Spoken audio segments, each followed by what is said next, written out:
Hello students, আগের তিনটে ভিডিওতে আমরা স্থিরতড়িৎবিদ্যার কিছু প্রাথমিক বিষয় সম্পর্কে আলোচনা করেছি। যদি তোমরা কোনো কারণে এই ভিডিওগুলো মিস করে থাকো তাহলে তোমাদের বলবো একবার অবশ্যই ভিডিওগুলো দেখে নিতে। আজকের ভিডিওতে আমরা তড়িৎক্ষেত্র অধ্যায়ের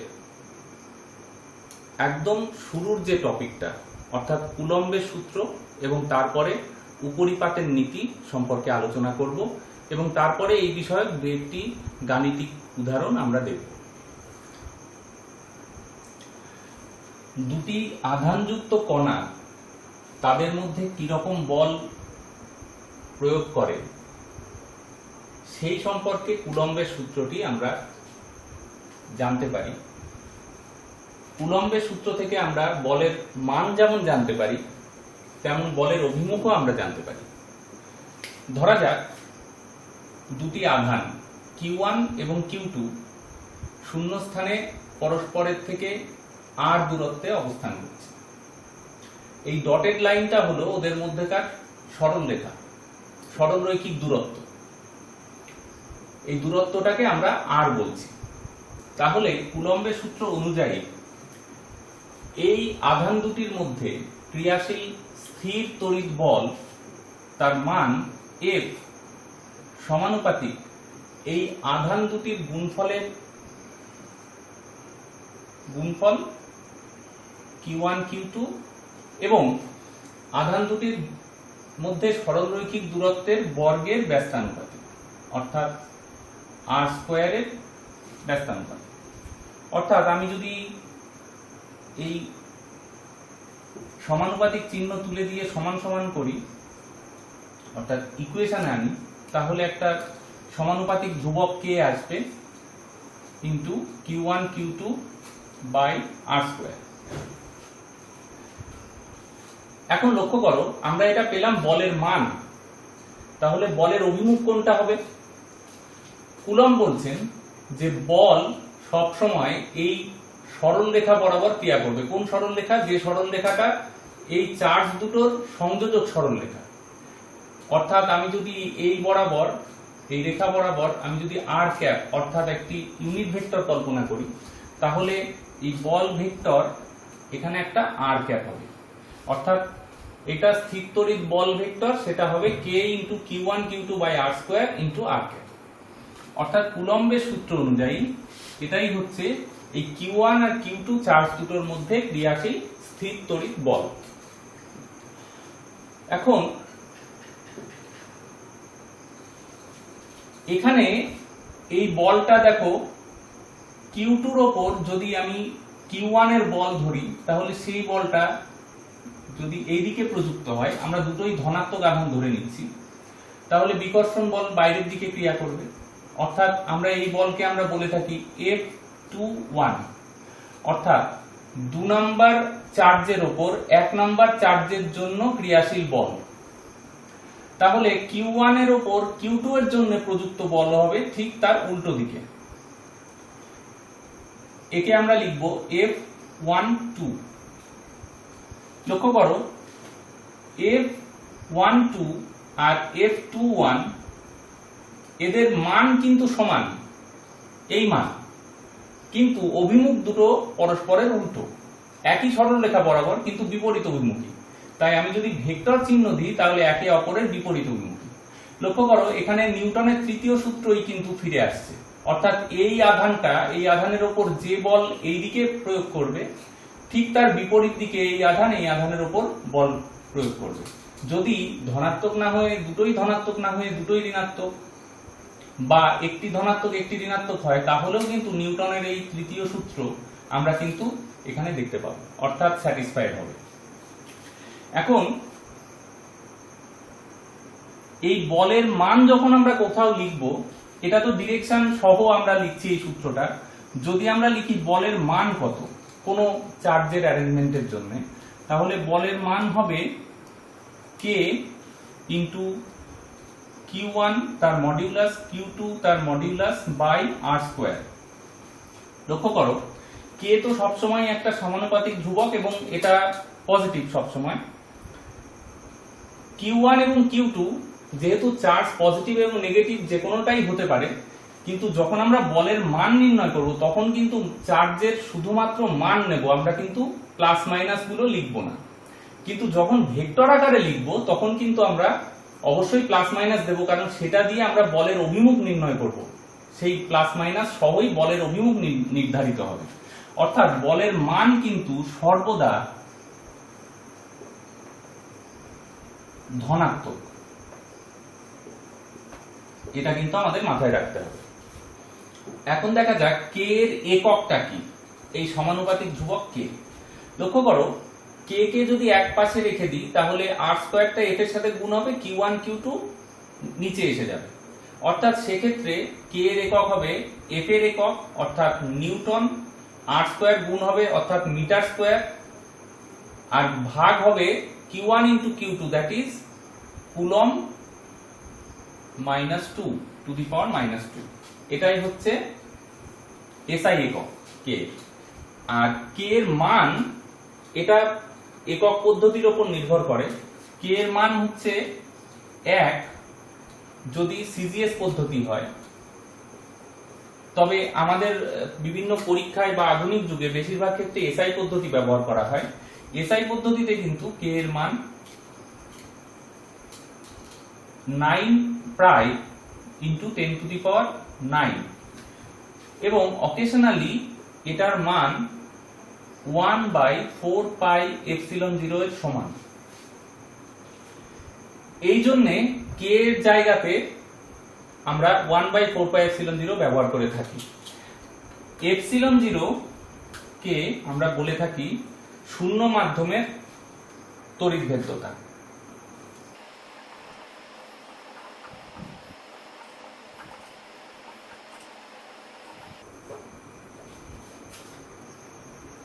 দেখো, আমরা যখন কোনো কিছুর উপর বল প্রয়োগ করি, যেমন ধরো আমি এই দেয়ালের উপর যদি বল প্রয়োগ করতে চাই তাহলে আমাকে দেয়ালটাকে স্পর্শ করতে হবে, বা তুমি যদি তোমার বন্ধুকে ধাক্কা দিতে চাও, হাত ধরে টানতে চাও, তাহলেও কিন্তু তাকে স্পর্শ করতে হবে।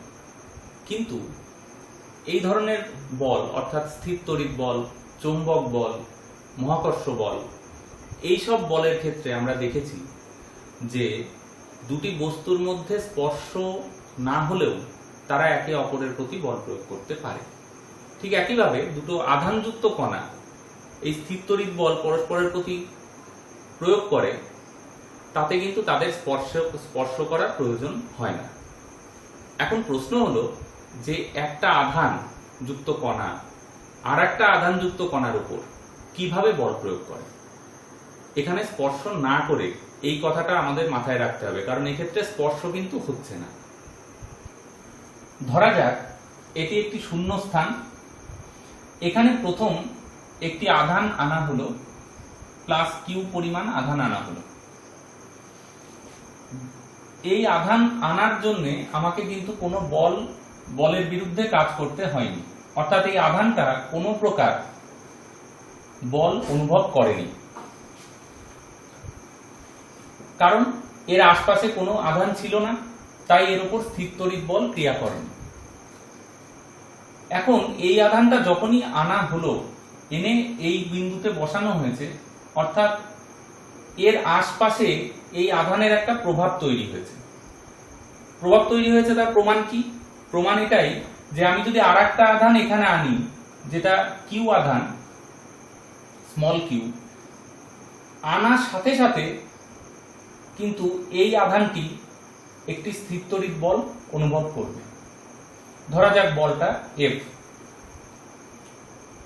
আধুনিক বিজ্ঞানে বলা হয় যে এই আধানটা যে বিশেষ প্রভাব এর চারপাশে অঞ্চলে বিশেষ প্রভাব বিস্তার করে, সেই বিশেষ প্রভাবকে বলা হচ্ছে তড়িৎ ক্ষেত্র বা ইলেকট্রিক ফিল্ড। আমরা ইলেকট্রিক ফিল্ডকে ই দিয়ে প্রকাশ করি।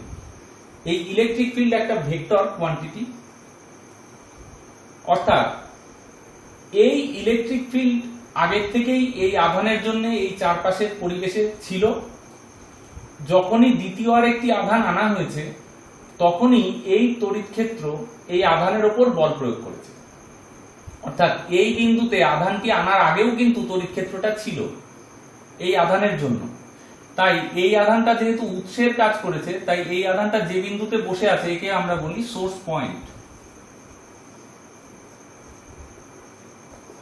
আর যে বিন্দুতে আমরা তড়িৎ ক্ষেত্র কত বা তড়িৎ ক্ষেত্র কিভাবে ক্রিয়া করছে সেটা দেখি, সেইটাকে আমরা বলি ফিল্ড পয়েন্ট।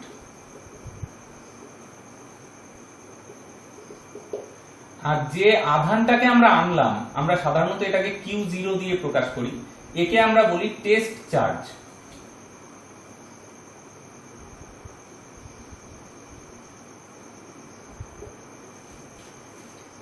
তাহলে এই যে পুরো প্রক্রিয়াটা আমরা বললাম, সেই প্রক্রিয়াটা আসলে একটা 2 স্টেপ প্রসেস।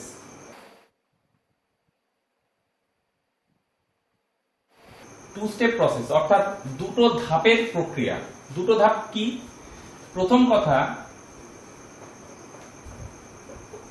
আধান সে তার আশপাশের পরিবেশে তৈরি করবে তড়িৎ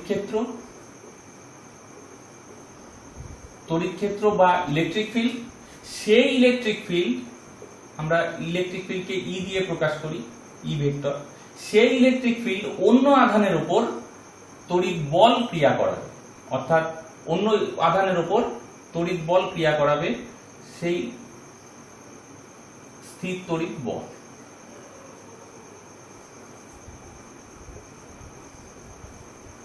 যেটাকে আমরা বড় হাতের এফ ভেক্টর দিয়ে প্রকাশ করি।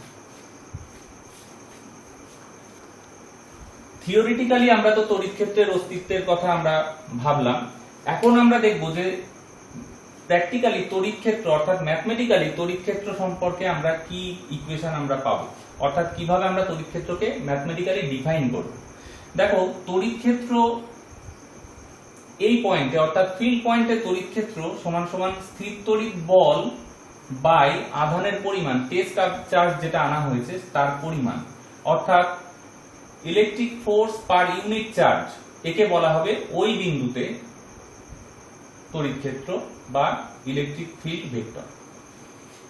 এখন দেখো, ইলেকট্রিক ফিল্ড ভেক্টরের একক কি? খুব সহজ, কারণ উপরে রয়েছে ফোর্স অর্থাৎ নিউটন, তার একক, আর নিচে চার্জ হচ্ছে কুলম। তাহলে আমরা দেখো একক পাচ্ছি নিউটন কুলম ইনভার্স। এটা হচ্ছে এসআই একক, তড়িৎ ক্ষেত্রের এসআই একক। এবার আমরা দুটি প্রশ্নের উত্তর খোঁজার চেষ্টা করব। প্রথম প্রশ্নটি হলো তড়িৎ ক্ষেত্রের প্রকৃতি কিরূপ, আর দ্বিতীয় প্রশ্ন তড়িৎ ক্ষেত্র পজিটিভ এবং নেগেটিভ আধানের সাথে কিভাবে ইন্টারঅ্যাক্ট করে। ইন্টারঅ্যাক্ট কথাটা একটু তোমাদের কাছে নতুন মনে হতে পারে, কিন্তু ফিজিক্সে এটা প্রায়ই ব্যবহার হয়। ইন্টারঅ্যাক্ট করা অর্থ হচ্ছে পারস্পরিক ক্রিয়া করা, অর্থাৎ তড়িৎ ক্ষেত্রে একটি আধান পজিটিভ বা নেগেটিভ আধান তড়িৎ ক্ষেত্রে রাখলে কিরকম ভাবে তার উপর এই ইলেকট্রিক ফিল্ড ক্রিয়া করবে। এখন আমরা দেখব সেটা।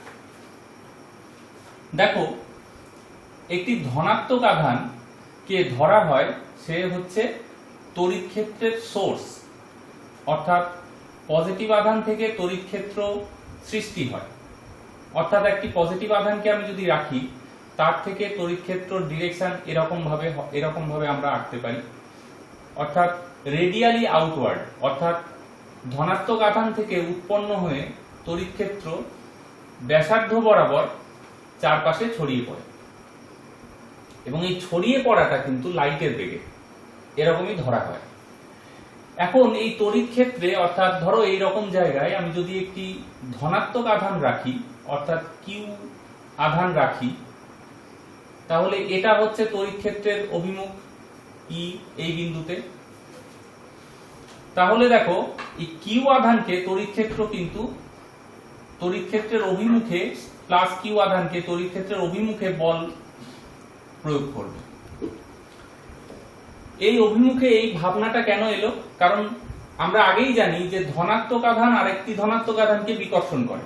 তো তুমি লক্ষ্য করো যে এটা ধনাত্মক আধান, তাহলে এটা আরেকটি ধনাত্মক আধান, যেটা এই ধনাত্মক আধানের তড়িৎ ক্ষেত্রে আরেকটি ধনাত্মক আধান রাখা হলে বিকর্ষণ অনুভব করলে ও কিন্তু বাইরের দিকে বল অনুভব করবে।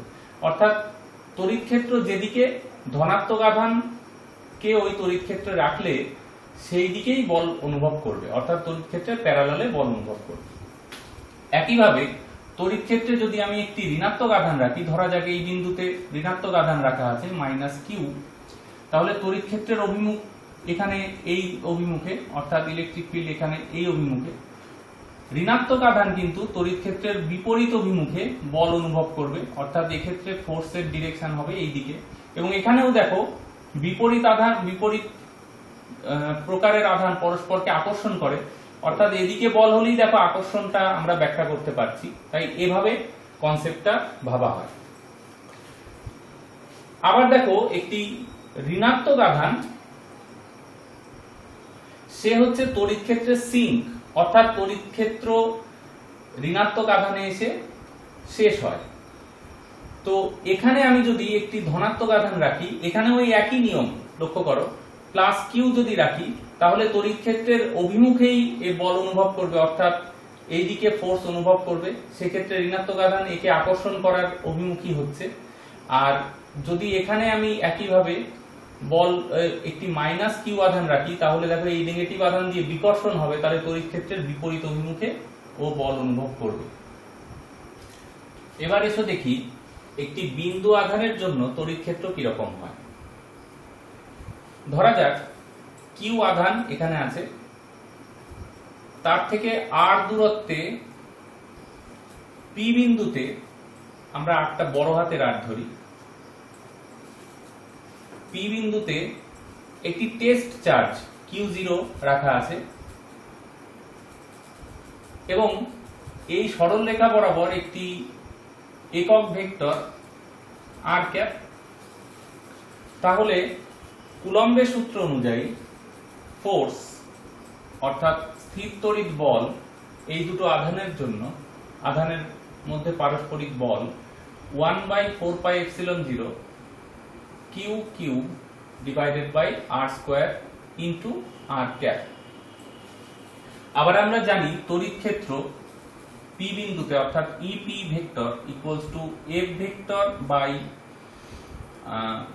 By Q0, that is equal to, এখানে Q0 হবে, সরি, তাহলে Q0 বাদ চলে যাবে, অর্থাৎ 1/4πε0 Q divided by r² r cap. আমরা দেখো এটাকে অন্যভাবেও লিখতে পারি, সেটা হচ্ছে 1/4πε0 Q by r³ r vector. লক্ষ্য করো এখানে যদি r ক্যাপের জায়গায় আমরা r ভেক্টর দিই তাহলে এখানে r³ হবে। তো এটাই হচ্ছে P বিন্দুতে ইলেকট্রিক ফিল্ডের এক্সপ্রেশন, এটা বা এটা। এখন এখানে একটা কথা মাথায় রাখতে হবে, লক্ষ্য করো এই যে সোর্স পয়েন্ট, আমরা কিন্তু এখানে অরিজিনটা আমাদের যে কোঅর্ডিনেট সিস্টেম XYZ, তার অরিজিন কিন্তু এইখানেই ধরেছি, অর্থাৎ সোর্স পয়েন্টেই আমরা অরিজিন ধরেছি। কিন্তু যদি অরিজিনটা সোর্স পয়েন্টে না থাকে তাহলে এই এক্সপ্রেশনটা কেমন হবে আমরা দেখব। এবার ধরা যাক আমাদের অরিজিনটা এখানে, কোঅর্ডিনেট সিস্টেমের অরিজিন, আর কিউ আধান এখানে আছে, অর্থাৎ অরিজিনে নেই। এখন এটা যদি আমাদের ফিল্ড পয়েন্ট হয়, অর্থাৎ পি পয়েন্টটা যদি এখানে হয়, তাহলে আমাদের এই এক্সপ্রেশনটা কেমন হবে, অর্থাৎ পি বিন্দুতে ইলেকট্রিক ফিল্ডের এক্সপ্রেশন কেমন হবে। তো লক্ষ্য করো সেক্ষেত্রে আমরা সোর্স পয়েন্টের একটা পজিশন ভেক্টর নেব, অর্থাৎ স্থান ভেক্টর, সেটাকে আমরা সাধারণত r ড্যাশ দিয়ে প্রকাশ করি। সোর্স ভেক্টর এটাকে বলা হয় সোর্স ভেক্টর, যেহেতু এটা সোর্স পয়েন্টকে লোকেট করছে। আর একটি পজিশন ভেক্টর নেব, সেটা হচ্ছে r ভেক্টর, যেটা এটাকে বলা হয় ফিল্ড ভেক্টর, কারণ এটা ফিল্ড পয়েন্টকে লোকেট করছে। অর্থাৎ r ড্যাশ ভেক্টর হচ্ছে সোর্স ভেক্টর এবং r ভেক্টর হলো ফিল্ড ভেক্টর। তাহলে আমরা নিশ্চয়ই এখান থেকে এই যে দূরত্বটা, এই যে ভেক্টরটা, সেটাকে আমরা ক্যাপিটাল R ভেক্টর বলতে পারি। লক্ষ্য করো এখানে ক্যাপিটাল R ভেক্টর সমান সমান আমরা লিখতে পারি ভেক্টরের ত্রিভুজ সূত্র অ্যাপ্লাই করে আর ভেক্টর মাইনাস আর ড্যাশ ভেক্টর। দেখো আমাদের এই ভেক্টরটাই কিন্তু লাগবে, তার কারণ আমরা সবসময় ফোর্স বের করি বা ইলেকট্রিক ফিল্ড বের করি, সেক্ষেত্রে আমার ফিল্ড পয়েন্ট আর সোর্স পয়েন্টের মধ্যে সরলরৈখিক দূরত্ব বা সেই ভেক্টরটা আমাদের কাজে লাগে। তো আমাদের এই দুটো ভেক্টর অ্যাকচুয়ালি ইউজ করছি আমরা এই আর ভেক্টরকে বের করার জন্য। ব্যাস, এটা বেরিয়ে গেছে। এবার ইলেকট্রিক ফিল্ডের এক্সপ্রেশন আমরা একটু আগে পেয়েছি, সেটা হচ্ছে E vector equal to 1/4πε0 Q by R cube into R vector. একটু আগে আমরা পেয়েছি, সেক্ষেত্রে জাস্ট ছবিটা পাল্টালো আর আর ভেক্টরের এক্সপ্রেশনটা পাল্টালো। এখানে একটা বিষয় লক্ষ্য করার, দেখো আমি এখানে টেস্ট চার্জ Q0 আনি বা অন্য কোনো মানের আধান আনি এখানে, সেটার জন্য এই বিন্দুর ইলেকট্রিক ফিল্ডের কিন্তু কোনো পরিবর্তন হয় না। ইলেকট্রিক ফিল্ড কিন্তু শুধুমাত্র সোর্স পয়েন্টে কি আধান আছে, অর্থাৎ কি পরিমাণ আধান, তার উপর নির্ভর করে। ফিল্ড পয়েন্টে কি আধান আছে বা নেই তার উপর নির্ভর করে না। আধান থাকলেও এখানে যে ইলেকট্রিক ফিল্ড, আধান না থাকলেও সেই একই ইলেকট্রিক ফিল্ড। শুধুমাত্র ইলেকট্রিক ফিল্ডের মান নির্ধারিত হয় দেখো সোর্স পয়েন্টে কি পরিমাণ আধান আছে তার উপর, এবং সোর্স পয়েন্ট থেকে ফিল্ড পয়েন্টের সরলরৈখিক দূরত্ব কত অর্থাৎ আর, সেটার উপর, এবং অভিমুখ মানে ইউনিট ভেক্টর তার উপর। এবার আমরা দেখব একটি আধান সংস্থার জন্য তড়িৎ ক্ষেত্র বা স্থির তড়িৎ বল কিভাবে আমরা ক্যালকুলেট করব বা গণনা করব। দেখো তড়িৎ ক্ষেত্রই বলি আর স্থির তড়িৎ বলই বলি, দুটোই কিন্তু ভেক্টর রাশি। অর্থাৎ এখানে আমাদের মান যেমন গণনা করতে হবে, ঠিক একইভাবে আমাদের ডিরেকশনের কথাও ভাবতে হবে। তো এরকম একটি আধান সংস্থা, খুব সিম্পল আধান সংস্থা, দুটো আধান, অর্থাৎ দেখো এখানে প্লাস Q1 আধান আছে, এখানে মাইনাস Q2 আধান আছে, আর P বিন্দুতে অর্থাৎ এখানে তড়িৎ ক্ষেত্র নির্ণয় করতে হবে। এই দুটো আধানের সম্মিলিত প্রভাবে এই P বিন্দুতে কত তড়িৎ ক্ষেত্র হবে বা কি তড়িৎ ক্ষেত্রের কি রাশিমালা হবে। দেখো এতক্ষণ পর্যন্ত আমরা কিন্তু একটা আধানের জন্য কি হবে সেটাই আমরা কিন্তু দেখেছি। এখানে আমরা দুটো আধানের জন্য কি হবে দেখব। যখন আমরা দুটো বা তার বেশি আধানের কথা আমরা কোথাও পাবো, অর্থাৎ কোনো প্রবলেমে আসবে, তখন আমাদের এক একটা আধান করে এখানে প্রভাব দেখতে হবে। অর্থাৎ যখন আমি Q+Q1 এর জন্য প্রভাব এখানে দেখব, তখন আমি অন্যগুলো ধরে নেব যে অন্য আধানগুলো নেই, অর্থাৎ অন্য আধানের প্রভাব আমাদের তখন দেখার দরকার নেই। অর্থাৎ আমি এখন ভাববো যে শুধু Q1 আধান আছে এবং তার জন্য এখানে ইলেকট্রিক ফিল্ড কত, Q2 এখন ধরে নেব নেই। অর্থাৎ আমি এখন এখানে একটা সরলরৈখিক পথ এঁকে নিলাম যে এই পথ বরাবর ইলেকট্রিক ফিল্ড ক্রিয়া করবে। আমরা জানি ইলেকট্রিক ফিল্ড Q আধানের থেকে বাইরের দিকে ক্রিয়া করে, অর্থাৎ এই P বিন্দুতে ইলেকট্রিক ফিল্ডের ডিরেকশন হবে এই দিকে। অর্থাৎ এটা আমি যদি E1 ধরে নিই, তাহলে E1 ভেক্টর হবে এই দিকে। ঋণাত্মক আধান এর দিকে হবে ইলেকট্রিক ফিল্ড, তাহলে P বিন্দুতে Q2 এর জন্য ইলেকট্রিক ফিল্ড হবে এই দিকে। এবং যখন Q2 এর কথা আমরা ভাববো, তখন কিন্তু Q1 অনুপস্থিত বলে ধরে নেব। অর্থাৎ Q2 এর জন্য শুধু যদি ভাবি, তাহলে ইলেকট্রিক ফিল্ড হবে এইটা E2, আমরা সেটা ধরে নিলাম। এখন দেখো E1 এবং E2 এই দুটো ইলেকট্রিক ফিল্ড, এরা দুটোই ভেক্টর রাশি, এবং স্বাভাবিকভাবেই এই দুটো আধানের সম্মিলিত যে প্রভাব P বিন্দুতে পড়বে, সেটা কিন্তু হবে এই দুটো ভেক্টরের লব্ধি। অর্থাৎ আমি কি করব, আমি এই ভেক্টরের সমান্তরাল একটি বাহু আঁকবো, আবার এই ভেক্টরের একটি সমান্তরাল বাহু আঁকবো, একে এর কর্ণ যোগ করলে যে ভেক্টরটা পাবো,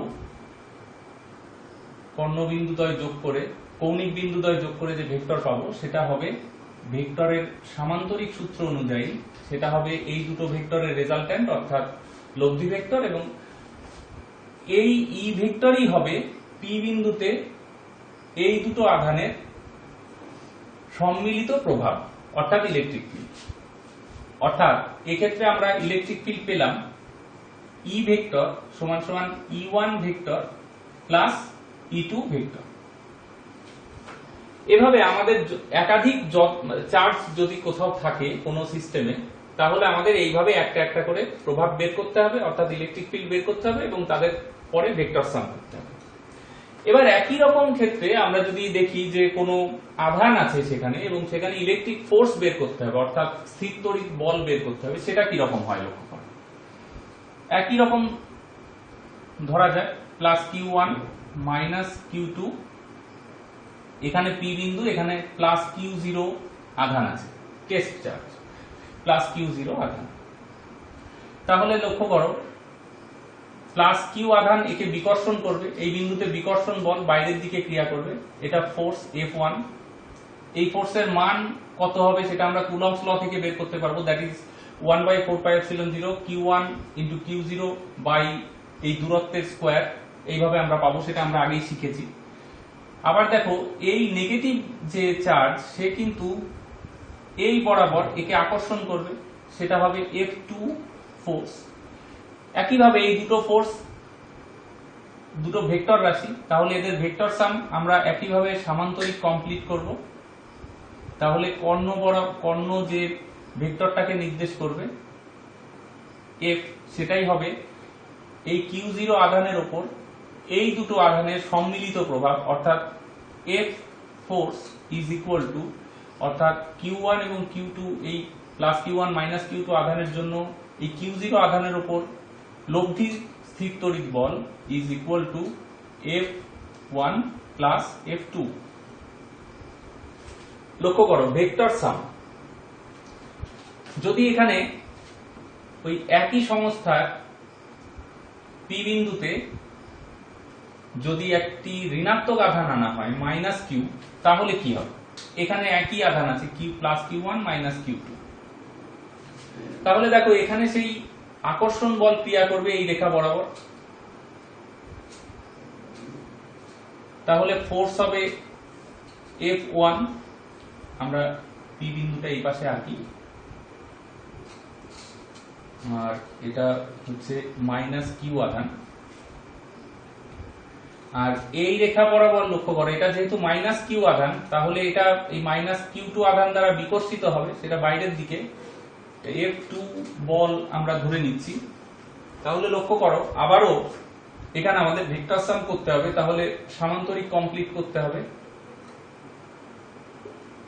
কর্ণ বরাবর যে লব্ধি বল আমরা পাবো সেটাই হবে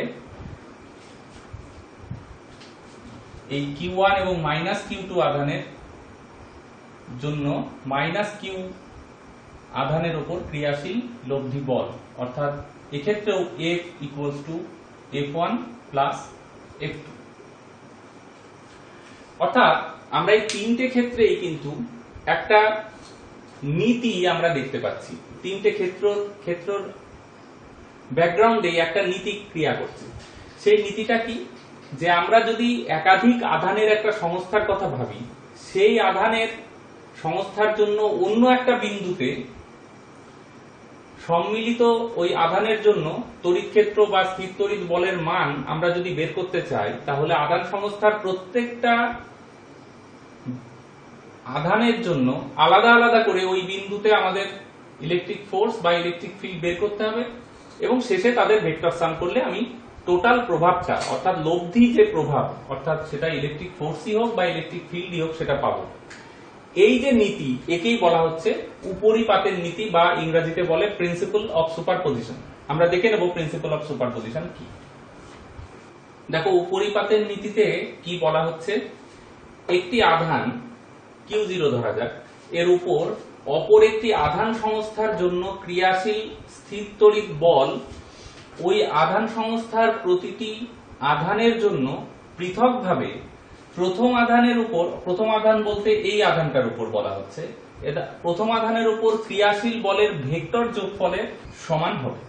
অর্থাৎ আমরা যেটা এতক্ষণ ধরে যেটা ব্যাখ্যা করলাম সেটাই হবে যে এই Q0 এর উপর প্রত্যেকটা আধানের যে ক্রিয়াশীল বল সেটা আলাদা আলাদা করে ভাবতে হবে, তারপরে তাদের ভেক্টর সাম করলে আমরা লব্ধি ভেক্টরটা অর্থাৎ মোট প্রভাবটা পাবো।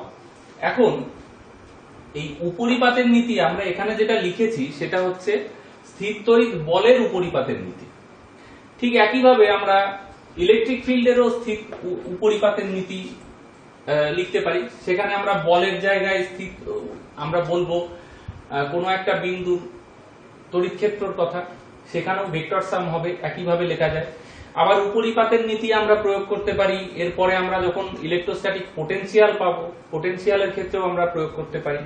কিন্তু পোটেনশিয়ালের ক্ষেত্রে একটা কথা মাথায় রাখতে হবে, পোটেনশিয়াল কিন্তু একটা স্কেলার রাশি, সেক্ষেত্রে আর ডিরেকশন বা ভেক্টর যোগের কথা আমাদের ভাবতে হবে না। তখন আমরা শুধু অ্যালজেব্রিক সাম অর্থাৎ বীজগাণিতিক যোগ করলেই আমরা টোটাল যে প্রভাব অর্থাৎ লব্ধি যে ব্যাপারটা অর্থাৎ মোট পোটেনশিয়াল আমরা উপরিপাতের নীতি প্রয়োগ করেই পাবো। সেক্ষেত্রে আমাদের ভেক্টর সামটা আর দরকার হবে না। এবার আমরা দেখব এই সুপারপজিশন প্রিন্সিপাল অর্থাৎ উপরিপাতের নীতির গাণিতিক রূপ কেমন হয়। তো এখানে দুটো তিনটে কেস নিয়ে আমরা আলোচনা করব। কেস 1, এখানে আমরা একটা আধানের বিচ্ছিন্ন বন্টন দেখিয়েছি। অর্থাৎ বিচ্ছিন্ন বন্টন বলতে এখানে বোঝাচ্ছি আমরা যে Q1, Q2, Q3 এরকম আধান, বিন্দু আধান, এবং তাদেরকে আলাদা আলাদা করে চেনা যাচ্ছে বা গোনা যাচ্ছে। Q1, Q2 তারা পৃথক পৃথক ভাবে আছে। যে কোনো একটা আধান, সেটা i-তম, তার আধান হচ্ছে Qi, তাকে আমরা লোকেট করেছি Ri ভেক্টর দিয়ে, সোর্স ভেক্টর, এবং ফিল্ড পয়েন্ট যেখানে টেস্ট চার্জ Q0 আছে সেখানে লোকেট করেছি R ভেক্টর দিয়ে, এটা ফিল্ড ভেক্টর। তাহলে Qi থেকে P পয়েন্ট অবধি যে vector R vector equal two R minus R dash. এখন যদি আমরা ভেক্টরিক্যালি দেখি যে ভেক্টর মেথডে যে Qi চার্জের জন্য P বিন্দুতে Q0 আধানের ওপর ক্রিয়াশীল বল কত, সেটা হচ্ছে Fi, এবং Fi এর মান তোমরা জানো 1/4πε0। এই সামেশনটা তখন হবে না, Qi Q0 by Ri cube into R vector. আমরা যদি R ভেক্টর না দিয়ে R ক্যাপ দিই তাহলে এখানে Ri স্কয়ার হবে। এখন এরকম তো আরো আধান আছে, তাহলে প্রত্যেকটা আধানের জন্য এরকম ভাবে আমরা পাবো। সেক্ষেত্রে Q1, Q2, Q3 এরকম আসবে। অর্থাৎ সামেশন করলে আমরা যেটা পাবো সেটা হচ্ছে এই প্রত্যেকটা আধানের জন্য ক্রিয়াশীল তড়িৎ বল, স্থির তড়িৎ বল, তার ভেক্টর সাম। অর্থাৎ উপরিপাতের নীতি অনুযায়ী Q0 আধানের উপর ক্রিয়াশীল মোট বা অর্থাৎ লব্ধি যে বল সেটা হচ্ছে এটা। আবার P পয়েন্টে স্থির তড়িৎ অর্থাৎ তড়িৎ ক্ষেত্র হচ্ছে প্রত্যেকটা আধানের জন্য যে তড়িৎ ক্ষেত্র তাদের ভেক্টর সাম। অর্থাৎ সেক্ষেত্রে EI তার সামেশন করা হয়েছে I ইকুয়াল টু 1 থেকে n খানা আধানের সিস্টেম এটা। তাহলে EI equal to Fi by Q0 অর্থাৎ পার ইউনিট চার্জের জন্য যে তড়িৎ বল সেটাই। তো সেক্ষেত্রে আমরা Q0 দিয়ে ভাগ করলে আমরা কিন্তু এখানে ইলেকট্রিক ফিল্ডের এক্সপ্রেশন পেয়ে যাব। অর্থাৎ একটি আধানের বিচ্ছিন্ন বন্টনের ক্ষেত্রে আমরা কিন্তু এইভাবে উপরিপাতের নীতি প্রয়োগ করে ইলেকট্রিক ফিল্ড বা ইলেকট্রিক ফোর্সের এক্সপ্রেশন পেতে পারি। এবার আমরা দ্বিতীয় কেসে আসি, অর্থাৎ কেস 2 তে। এখানে একটি আধানের নিরবচ্ছিন্ন বন্টন, অর্থাৎ এটা একটি আধানের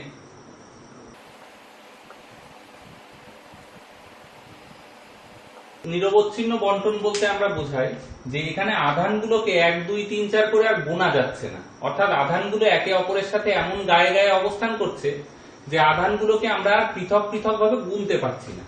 সেক্ষেত্রে আমরা কি করি, সেই বন্টনের মধ্যে থেকে অর্থাৎ ডিস্ট্রিবিউশনের মধ্যে থেকে একটা ছোট অংশ আয়তন আমরা ভাবি।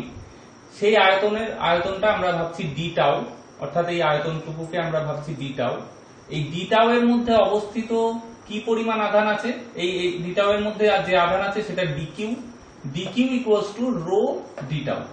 রোটা কি, একক আয়তনে অবস্থিত আধান, তাহলে ডি টাউ আয়তনে অবস্থিত আধান rho into d q d tau. এখন দেখো এই ডি টাউ অংশে যে পরিমাণ আধান আছে অর্থাৎ ডিকিউ, সেই ডিকিউ এই পি বিন্দুতে থাকা Q0 এর উপর কি পরিমাণ ফোর্স দিচ্ছে, স্থির তড়িৎ বল, সেটা হচ্ছে df vector is equal to 1/4πε0। এখানেও খেয়াল করো আমরা কুলম্বের সূত্রটাই ইউজ করছি। q dq into q0 divided by এই দূরত্বের square r square into r cap, বা আমরা যদি এখানে কিউব লিখি তাহলে আমরা এখানে ভেক্টর লিখতে পারি একইভাবে। এখন এটা তো গেল ডি টাউ আয়তনের জন্য, তাহলে পুরো আয়তন যদি আমরা টাউ ধরি তাহলে আমাদের ইন্টিগ্রেট করতে হবে এক্ষেত্রে। তাহলে সেক্ষেত্রে আমরা মোট বল বা লব্ধি বল পাবো, সেটা হবে 1/4πε0 পুরো আয়তনের ওপর ইন্টিগ্রেশনটা হবে টাউ আয়তনের ওপর। সেক্ষেত্রে ডিকিউ এর মান আবার রো ডি টাউ, তাই কিউ জিরো যেহেতু কনস্ট্যান্ট আমরা বাইরে আনতে পারি, Q0 to rho d tau divided by r cube into r vector। একইভাবে আমরা Q0 দিয়ে ভাগ করলে আমরা ওই P বিন্দুর ইলেকট্রিক ফিল্ড পেতে পারি। ইলেকট্রিক ফিল্ডের এক্সপ্রেশন হবে 1/4πε0 টাউ এর উপর ইন্টিগ্রেশন, অ্যাকচুয়ালি এটা একটা volume integration, rho d tau by r cube r vector। এবার দেখো কেস 3। দেখো এখানে আমরা ধরছি আধানটা কোনো আয়তনের মধ্যে ডিস্ট্রিবিউটেড নেই, এখানে একটি সরু তারের উপর অর্থাৎ লাইনের উপর ডিস্ট্রিবিউটেড আছে, অর্থাৎ এখানেও আধানের নিরবচ্ছিন্ন ডিস্ট্রিবিউশন। এখানে একটি সরু তারের উপর আধান আছে এবং ছোট্ট একটা অংশ ডিএল এবং ল্যামডা যদি আধানের ঘনত্ব হয় অর্থাৎ একক দৈর্ঘ্যের আধান হয়, তাহলে ডিএল পরিমাণ অংশে দৈর্ঘ্যে কি পরিমাণ আধান আছে ডিকিউ, সেই ডিকিউ এর মান হবে ল্যামডা ইন্টু ডিএল। তাহলে লক্ষ্য করো এই ছবি অনুযায়ী এটা হচ্ছে আর ভেক্টর অর্থাৎ ফিল্ড ভেক্টর, আমরা এর আগেই আলোচনা করেছি। তাহলে কুলম্বের সূত্র অনুযায়ী ডিএফ অর্থাৎ শুধুমাত্র এই অংশের জন্য অর্থাৎ ডিকিউ আধানের জন্য ক্রিয়াশীল বল 1/4πε0। ক্রিয়াশীল বল কার উপর? পি বিন্দুতে Q0 আধানের উপর, সেটা হলো Q0 into DQ divided by R square into R cap, অথবা আমরা লিখতে পারি R cube into R vector. আর টোটাল ফোর্স যদি আমরা চাই সেক্ষেত্রে আমাদের ইন্টিগ্রেশন করতে হবে টোটাল দৈর্ঘ্যের উপর। আমরা যদি এটাকে এল দৈর্ঘ্যের তার ভাবি তাহলে total force is equal to 1/4πε0 Q0 integration dq এর মান আবার lambda DL divided by r cube into r vector. এটা হবে আমাদের উপরিপাতের নীতি অনুযায়ী কোনো কন্টিনিউয়াস ডিস্ট্রিবিউশন অফ চার্জ অর্থাৎ আধানের নিরবচ্ছিন্ন বণ্টনের জন্য টোটাল ফোর্স Q0 আধানের উপর। তাহলে ইলেকট্রিক ফিল্ড একইভাবে আমরা Q0 আধানের এখানে এই P বিন্দুতে ইলেকট্রিক ফিল্ড হবে Q0 আধান দিয়ে ভাগ করতে হবে, তাহলে পাবো 1/4πε0 integration lambda DL divided by r cube r vector. এতক্ষণ আমরা যা যা শিখলাম এবার এসো দেখি তার উপর ভিত্তি করে কয়েকটি গাণিতিক উদাহরণ। প্রথমে আমরা শুরু করব একটি খুব সহজ উদাহরণ দিয়ে। এখানে বলা হচ্ছে কিউ আধানযুক্ত এম ভরের একটি কণাকে ই তড়িৎ ক্ষেত্রে রাখা হলো। স্বাভাবিকভাবেই বস্তুটা ধরা যাক এখানে তার ভর এম এবং চার্জ কিউ, তাতে যদি এই কণাটিকে যদি ই তড়িৎ ক্ষেত্রে রাখা হয় তাহলে এই কণাটি এফ বল অনুভব করবে, কারণ আমরা জানি F equal to Q into E, একটু আগেই আমরা শিখেছি। এখন এই বলের প্রভাবে বস্তুটা বা কণাটা যদি সামনে এগোতে থাকে, যদি কিউ আধান ধনাত্মক হয় তাহলে তড়িৎ ক্ষেত্রের অভিমুখে এগোতে থাকবে এবং এক্স দূরত্ব যাওয়ার পরে তার বেগ ধরা যাক হলো ভি। এখানে তার বেগ প্রাথমিক বেগ ইউ সমান সমান 0 ছিল, তাহলে এসো আমরা দেখি ফোর্স তার মান সমান সমান কিউ ইন্টু ই।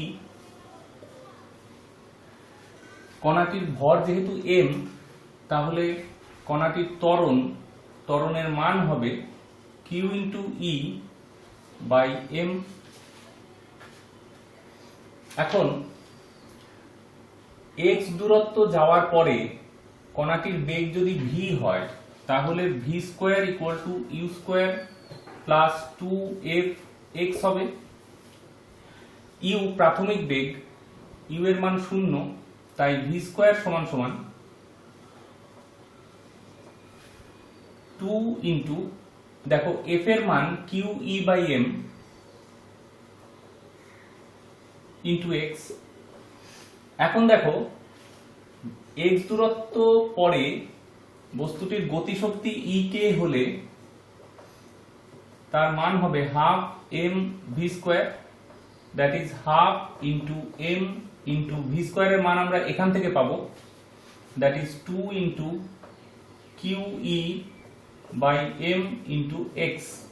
দেখো 2 2 ক্যান্সেল হয়, এম এম ক্যান্সেল হয়ে যাবে, অর্থাৎ আমাদের উত্তর আসবে কিউ ই এক্স, অর্থাৎ কণাটির গতিশক্তি হবে কিউ ই এক্স। এবারে এসো দ্বিতীয় প্রবলেমটি দেখি। এই প্রবলেমে বলা হচ্ছে দুটি ধাতব বল, তাদের ভর প্রত্যেকটার এম ভরের এই বল দুটোতে কিউ পরিমাণ করে আধান দেওয়া হয়েছে এবং তাদেরকে এল দৈর্ঘ্যের দুটো সিল্কের সুতোয় একই বিন্দু থেকে ঝুলিয়ে দেওয়া হয়েছে। লক্ষ্য করো, যদি আধান না থাকতো তাহলে বল দুটোই সাম্যাবস্থায় থাকতো, কিন্তু আধান থাকার ফলে একে অপরকে বিকর্ষণ করবে এবং তারা পরস্পরকে ঠেলে দূরে সরিয়ে দেওয়ার চেষ্টা করবে। কিন্তু দেখো এই বল দুটোর আবার ওজন ক্রিয়া করছে নিচের দিকে এবং তাদের উপাংশগুলো ক্রিয়া করবে। এবার আমরা এই একটা বলের উপর কি বল কাজ করছে সেটা দেখি। দেখো এই প্রথম কথা, এই বলের জন্য এই বলের উপর যে বিকর্ষণ বল অর্থাৎ রিপালসিভ ফোর্স, সেটা দেখো বাইরের দিকে। ওজন দেখো নিচের দিকে এমজি, এই ওজনের একটি উপাংশ দেখো এমজি কস থিটা আর অপর উপাংশ এমজি সাইন থিটা। এখন এই এমজি সাইন থিটা উপাংশটি এই বলকে তার সাম্যাবস্থায় ফিরিয়ে আনার চেষ্টা করছে।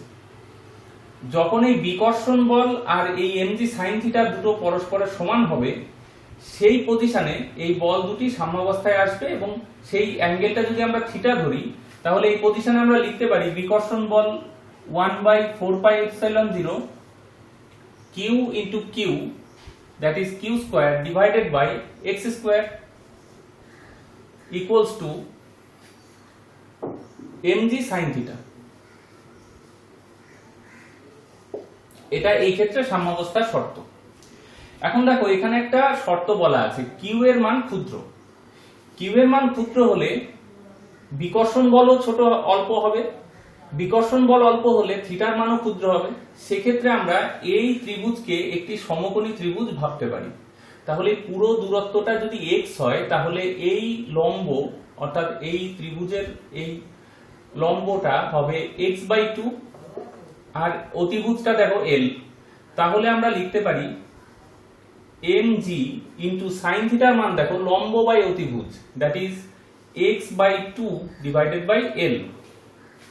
তাহলে দেখো দুপাশ থেকে দেখো 2 2 ক্যান্সেল হচ্ছে, তাহলে আমরা দেখো লিখতে পারি x³ সমান সমান 1/2πε0 ইন্টু দেখো q square l divided by mg।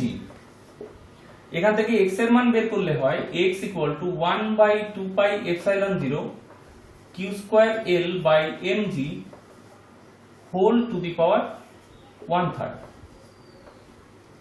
আমাদের কাছে এই রিলেশনটাই জানতে চাওয়া হয়েছে, অর্থাৎ সাম্যাবস্থায় বল দুটির মধ্যে যে দূরত্ব তার রাশিমালা। এবার আমরা যে প্রবলেমটি আলোচনা করব, এখানে আমাদের উপরিপাতের নীতি প্রয়োগ করতে হবে।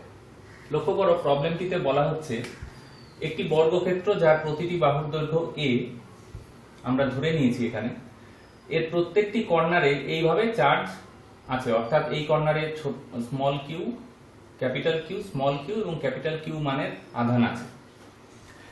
এখন বলা হচ্ছে যে এই কিউ আধানের ওপর লব্ধি স্থির তড়িৎ বল 0। এখন দেখা যাক যে মোট স্থির তড়িৎ বল অর্থাৎ লব্ধি স্থির তড়িৎ বল ওর উপরে কত, সেটা আমরা ক্যালকুলেট করব। 0 বসাবো, বসালে আমরা সেখান থেকে Q R capital Q R small Q এর মধ্যে রিলেশন পেয়ে যাব, যেটা আমাদের প্রশ্নে চাওয়া হচ্ছে। তো এখানে দেখো, প্রথম আমরা যদি ধরি এই কিউ এর জন্য, দ্যাট ইজ এই স্মল কিউ এর জন্য এর উপরে যে ফোর্স সেটা নিশ্চয়ই এদিকে ক্রিয়া করবে এবং সেটাকে আমরা F1 ফোর্স নাম দিলাম। যেহেতু এখানে কোনো প্লাস মাইনাস উল্লেখ করা নেই, সেহেতু আমরা সবগুলোই প্লাস ধরে নিচ্ছি ইনিশিয়ালি। তাহলে এই F1 ফোর্সের মান দেখো কত হচ্ছে। আমরা কনস্ট্যান্টটাকে k ধরে নিচ্ছি ক্যালকুলেশনের সুবিধার জন্য। তাহলে q into q by distance, that is a square, এই মানটা হচ্ছে এবং তার ডিরেকশন এটা। একইভাবে এই চার্জের জন্য এই চার্জের উপর ফোর্স নিশ্চয়ই এই দিকে হবে, সেটা F2 ভেক্টর নাম দিচ্ছি এবং সেই F2 ভেক্টরের মান হবে দেখো একই মান k into small Q into capital Q divided by এদের মধ্যে দূরত্ব তার square, that is a square. আর একটা ফোর্স দেখো এর উপর আছে এই ক্যাপিটাল কিউ এর জন্য, এবং এদের মধ্যে যে দূরত্ব সেটা দেখো √2a, যেহেতু এটা কর্ণ, কিন্তু এই ফোর্সটা ক্রিয়া করছে দেখো কর্ণ বরাবর, এটাকে আমি নাম F3 নাম দিলাম। তাহলে F3 ফোর্সের মান k into capital Q square, কারণ Q into Q divided by √2a whole square, that is 2a square. F3 ভেক্টরের মান হলো এটা। এখন দেখো আমরা যদি শুধু মান নিয়ে এখানে ক্যালকুলেশনটা করি, তাহলে দেখো আমি ডিরেক্ট যোগ করতে পারবো না তিনটেকে, কারণ তিনটে ফোর্স তিনটে আলাদা দিকে রয়েছে। কিন্তু দেখো যদি আমি এই দুটো ফোর্স অর্থাৎ F1 আর F2 লব্ধি নির্ণয় করি, লব্ধি ভেক্টরের মান নির্ণয় করি, সেটা কিন্তু সেই লব্ধি ভেক্টরের ডিরেকশন কিন্তু এই F3 ডিরেকশনে হবে। কারণ এটি একটা সামান্তরিক যদি আমি কমপ্লিট করি, তাহলে দেখো F1 আর F2 লব্ধি হবে F3 এর অভিমুখে। তাহলে F1 আর F2 ভেক্টরের লব্ধি ভেক্টরের মান হবে দেখো, সেটাকে আমরা F ভেক্টর যদি নাম দিই, সেটা হবে √F1 square plus F2 square. এর কারণ হলো F1 আর F2 পরস্পরের উপর লম্ব, তাই এদের লব্ধি ভেক্টরের মান হবে F equals to √F1 square plus F2 square. মানটা আমরা যদি এখানে বসাই, তাহলে দেখো k স্কয়ার রুটের বাইরে এসে k হয়ে যাবে, আর স্মল কিউ স্কয়ার করে রুটের বাইরে চলে আসবে, small Q into capital q by a square into √2 হবে। এই মানগুলো যদি বসাই, তাহলে দেখো এখন আমি কিন্তু এইটাকে অর্থাৎ এই দুটো ভেক্টরের লব্ধির মানকে F3 এর সাথে যোগ করতে পারি। করলে আমি কি পাবো, এই ক্যাপিটাল কিউ আধানের উপর ক্রিয়াশীল মোট বল যে তার মান, অর্থাৎ লব্ধি যে বল তার মান, সেটা হবে F plus F3, that is equal to k into q divided by a square into √2 plus F3 এর মান দেখো k into capital Q square by 2a square। এবং যেহেতু আমরা প্রশ্নেই পেয়েছি যে ক্যাপিটাল কিউ এর উপর লব্ধি বলের মান 0, তাহলে এটা ইকুয়াল টু 0 হবে। এবার দেখো আমরা এখান থেকে একটু সিম্পলিফাই করলেই পেয়ে যাব capital Q is equal to দেখো -2 √2 ইন্টু কিউ। আমাদের কাছে এই রিলেশনটি জানতে চাওয়া হয়েছিল। এবারে দেখো আমরা একটু আগে যে প্রবলেমটি করলাম সেই একই প্রবলেম পুরোপুরি ভেক্টর মেথডে আমরা করতে পারবো। দেখো সেক্ষেত্রে আমরা ধরে নিচ্ছি যে F1 বলটা x অক্ষ বরাবর, F2 বল y অক্ষ বরাবর ক্রিয়া করছে, এবং F1 বল যেহেতু x অক্ষ বরাবর এবং এদিকে ইউনিট ভেক্টর i ক্যাপ, তাহলে নিশ্চয়ই এই F1 বলের মান আমরা লিখেছিলাম আগে, F1 ভেক্টরটা লিখবো নিশ্চয়ই এটা ইনটু i ক্যাপ। একইভাবে F2 বল যেহেতু y অক্ষ বরাবর এদিকে ইউনিট ভেক্টর j ক্যাপ, তাহলে F2 বলের বল ভেক্টরটা আমরা লিখবো এটা ইনটু j ক্যাপ। এখন F3 ভেক্টরের ডিরেকশনটা কি হবে? দেখো আমরা যদি এখানে একটা সামান্তরিক বা আয়তক্ষেত্র কল্পনা করি, তাহলে এই ডিরেকশনে ভেক্টর হবে i cap plus j cap, সামান্তরিক সূত্র অ্যাপ্লাই করলে পায়। কিন্তু দেখো i ক্যাপ আর j ক্যাপ এরা ইউনিট ভেক্টর হলেও i cap plus j cap কিন্তু ইউনিট ভেক্টর নয়। তাহলে ইউনিট ভেক্টর কি হবে? এদের মান দিয়ে ভাগ করলে i ক্যাপ প্লাস j ক্যাপের পরম মান হলো √2, তাই √2 দিয়ে ভাগ করলে দেখো আমরা পাচ্ছি F3 এর ডিরেকশনে ইউনিট ভেক্টর। তাহলে এটা পাচ্ছি F3 ভেক্টর সমান সমান i cap plus j cap divided by √2। এখন এই কিউ আধানের উপর মোট বল অর্থাৎ লব্ধি বল সেটা হচ্ছে F সমান সমান এই তিনটে ভেক্টরের যোগফল, that is F1 vector plus F2 vector plus F3 vector. এক্ষেত্রে কিন্তু আমাদের আর চিন্তা করার দরকার নেই যে কোন ভেক্টর কোন দিকে ক্রিয়া করছে, যেহেতু আমরা ভেক্টর যোগ করছি। তাহলে দেখা যাক F1 এর মান k into Q Q divided by a square into i cap plus k into Q Q, F2 এর মান আমরা লিখছি divided by a square into j cap plus F3 এর মান দেখো k into Q square capital Q square divided by 2a square into i cap plus j cap divided by √2। এবার এসো এটাকে একটু সিম্পলিফাই করা যাক, অর্থাৎ i ক্যাপের সহগগুলোকে এক জায়গায় নেব। এখানে দেখো i ক্যাপের সহগ এটা, অর্থাৎ k into Q capital Q divided by a square plus এখান থেকে দেখো i ক্যাপের সহগে এটার সাথে একটা √2 আসবে, অর্থাৎ k into capital Q square divided by 2√2a square whole into i cap plus j ক্যাপের সহগ দেখো এখান থেকে পাচ্ছি এইটা, অর্থাৎ k into Q Q divided by a square plus এখান থেকে দেখো j ক্যাপের সহগ এটার সাথে একটা √2 নিচে, অর্থাৎ k capital Q square divided by 2a square into 1/√2 whole into j cap. এখন দেখো আমাদের প্রবলেমে বলা হয়েছে যে কিউ আধানের উপর মোট ক্রিয়াশীল বল অর্থাৎ লব্ধি বল 0।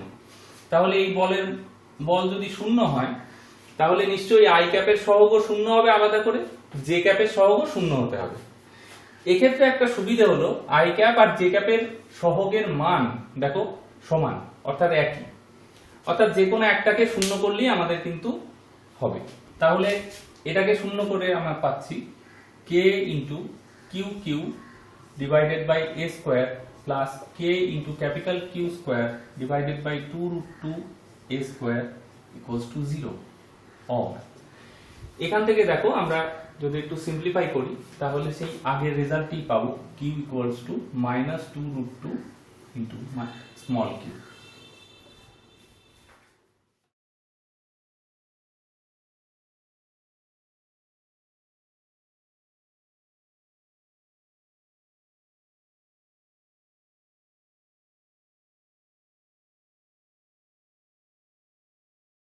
সঠিক প্রস্তুতি মানেই চাই ছায়া প্রকাশনীর সায়েন্স বই।